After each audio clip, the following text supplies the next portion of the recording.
Channel. ಇವತ್ತು ನಾನು hotel ಶೈಲಿಯಲ್ಲಿ ಚಿಕನ್ ಗ್ರೇವಿ ಟ್ರೈ ಮಾಡ್ತಾ ಇದ್ದೀನಿ. ಮನೇಲೇ ಸ್ವಲ್ಪ ಐಟಮ್ಸ್ ಎಲ್ಲ ಯೂಸ್ ಮಾಡಿಕೊಂಡು ಯಾವ ಥರ ಚಿಕನ್ ಗ್ರೇವಿ ರೆಡಿ ಮಾಡ್ಕೊಂಡು ಅಂತ ಅಂದ್ಬಿಟ್ಟು.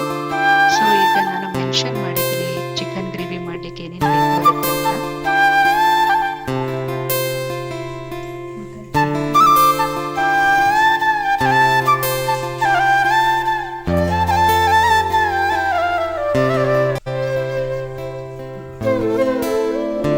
ಈಗ ಮೊದಲನೇದಾಗಿ ಪ್ಯಾನ್ಗೆ 3 ಟೇಬಲ್ ಸ್ಪೂನ್ ಆಯಿಲ್ ಹಾಕೋತಾ ಇದ್ದೀನಿ.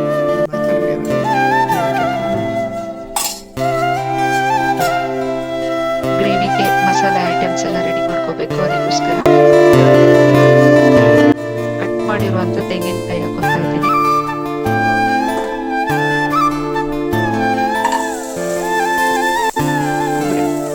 ಹಾಗೆ ಬಳ್ಳಾರಿ, ಕಾಳುಮೆಣಸು, ಚಕ್ಕೆ, ಲವಂಗ ಮತ್ತೆ ಒಂದು ಏಲಕ್ಕಿ ಹಾಕೋತಾ ಇದ್ದೀನಿ. ಹಾಗೆ ಒಂದೆರಡು ಈರುಳ್ಳಿ ಕಟ್ ಮಾಡ್ಕೊಂಡಿದ್ದೀನಿ, ಅದನ್ನು ಕೂಡ ಹಾಕೋತಾ ಇದ್ದೀನಿ. ಮತ್ತೆ 4ರಿಂದ 5 ಹಸಿಮೆಣಸಿನಕಾಯಿ ತಗೊಂಡಿದ್ದೀನಿ.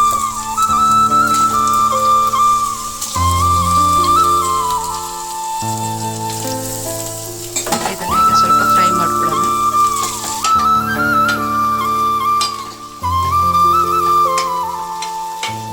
ಸ್ವಲ್ಪ ಬ್ರೌನ್ ಕಲರ್ ಬರಬೇಕು, ಅಲ್ಲಿವರೆಗೂ ಸ್ವಲ್ಪ ಫ್ರೈ ಮಾಡ್ಕೊಳ್ಳೋಣ.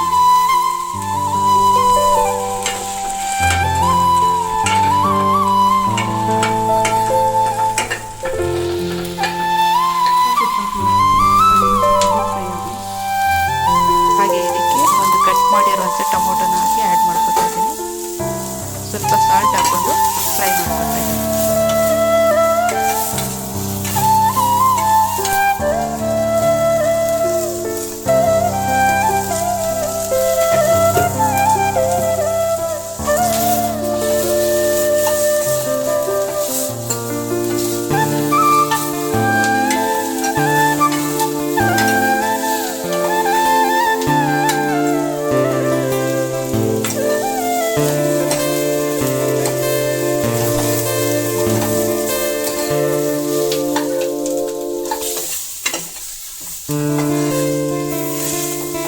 ಓಕೆ, ಇವಾಗ ಬ್ರೌನಿಶ್ ಕಲರ್ ಆಗಿದೆ.